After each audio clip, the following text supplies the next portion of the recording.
Well, growing up, as far as my self-image, I grew up in a background where I'm pretty much mixed, and I have Caribbean descent. I have all kind of things in my bloodline, but being around, especially in the Black community, they made me feel like I was other than, that I wasn't a part of them, based on a lot of the comments that were said to me.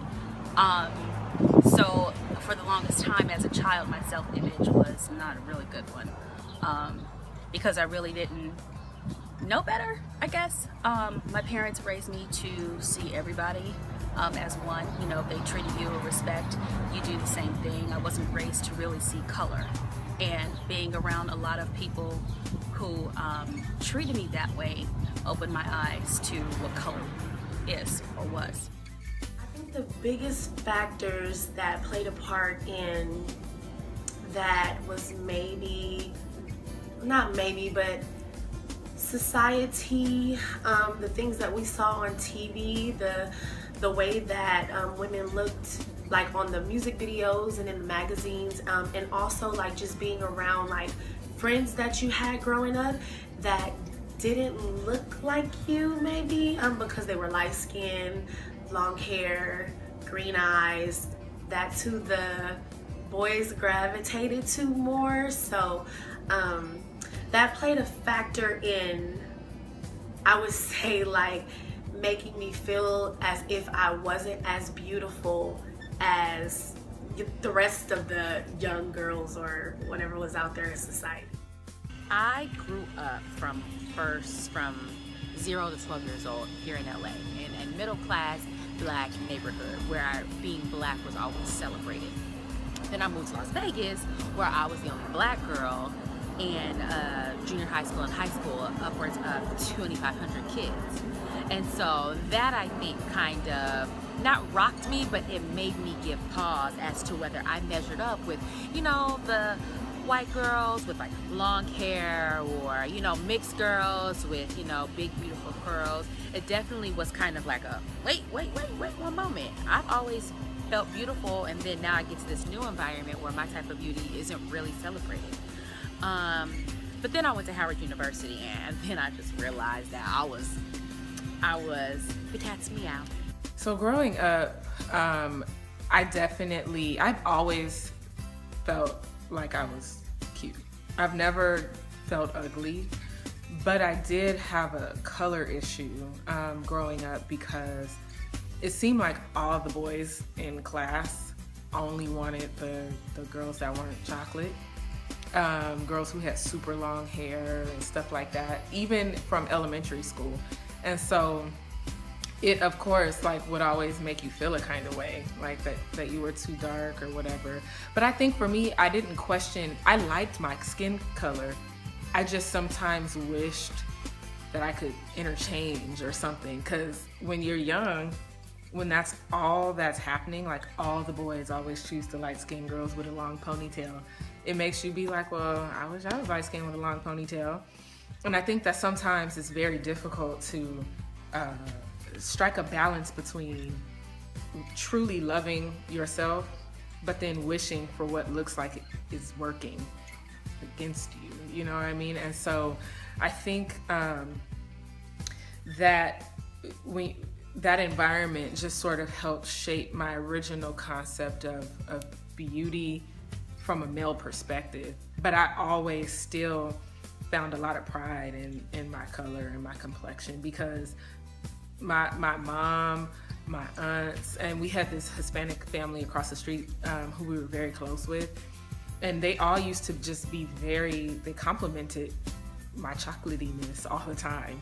And so I think that getting the positive reinforcement from home definitely helped me to love who I was.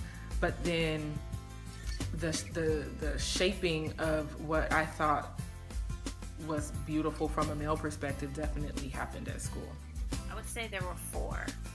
It was home, school, church, and the media. So starting off with home. In my home, my parents were very, very supportive, very, very encouraging. They told me that I was beautiful. They told me that I can do anything I set my mind to. They told me that I was intelligent.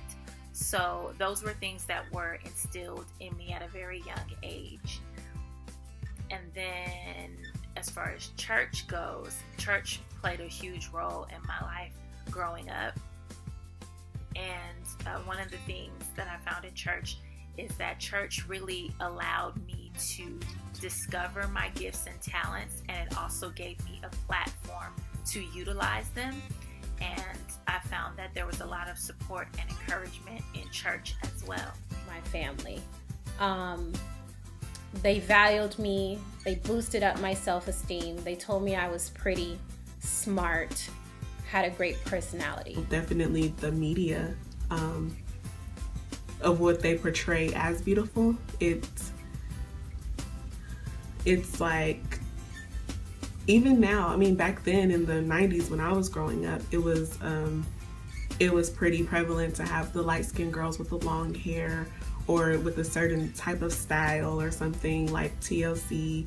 I remember when I was a little kid too, like maybe 7 or 8 years old, I would go into the bathroom and get one of the magazines that had the TLC girls on there, T-Boz, Chili, and Left Eye, and the original TLC. But I would pray and ask God, like, Lord, when I turn 16, I want to look like these girls. So I had I gave God a timeline, but that was just where my mindset was, and I didn't feel beautiful, and God never granted He never granted that prayer, which I'm glad, because I've come to learn how to love myself and to believe that I'm beautiful, even if I don't look like any other person on this planet. Growing up, hair impacted my self-image. It was my entire self-worth, and it was what made you pretty. It is what got you noticed, what boys liked. It was a huge factor. It was how long was it, how thick was it, how much you had, what did it look like, how did you wear it, and that's what I based my beauty off of, my self-worth.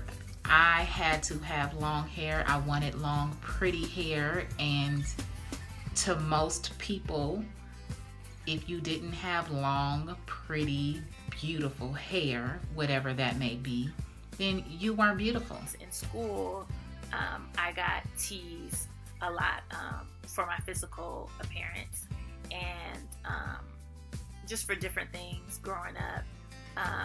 Kids find things to pick on, and we all have flaws. So as a kid, when you're told by other kids that you're ugly, it really impacts how you view yourself.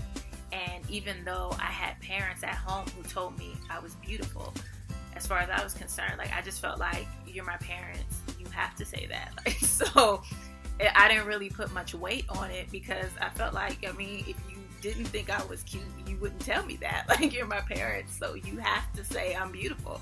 So I didn't put too much weight on that. I focused more on, or I internalized more what I was told at school.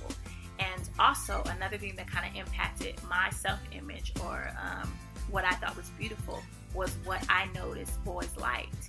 And so all the boys that I had a crush on, they liked certain types of girls, or girls who looked a certain way, and I didn't fit that mold. And so that caused me to take a look at myself and feel like, okay, well, I'm not good enough, or I'm not pretty enough.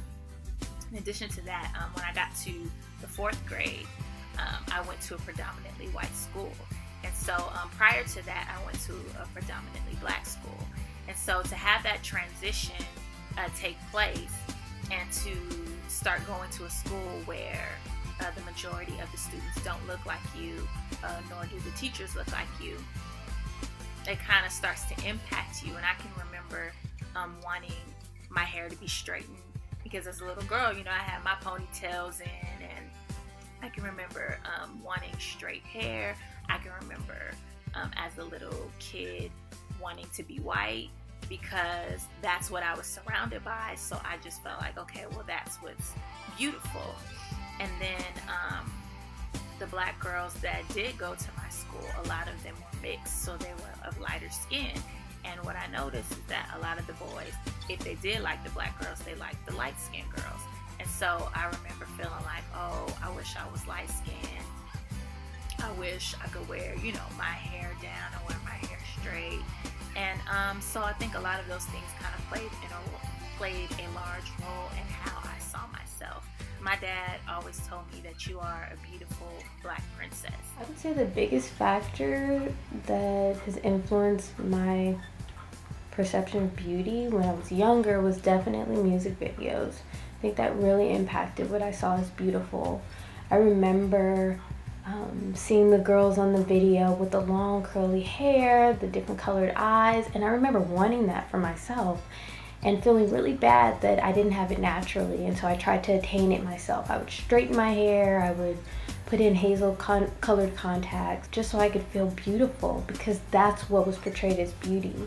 And then on top of that, that's what the guys were looking for, I thought, when I was growing up, that they were looking for that video girl as beautiful.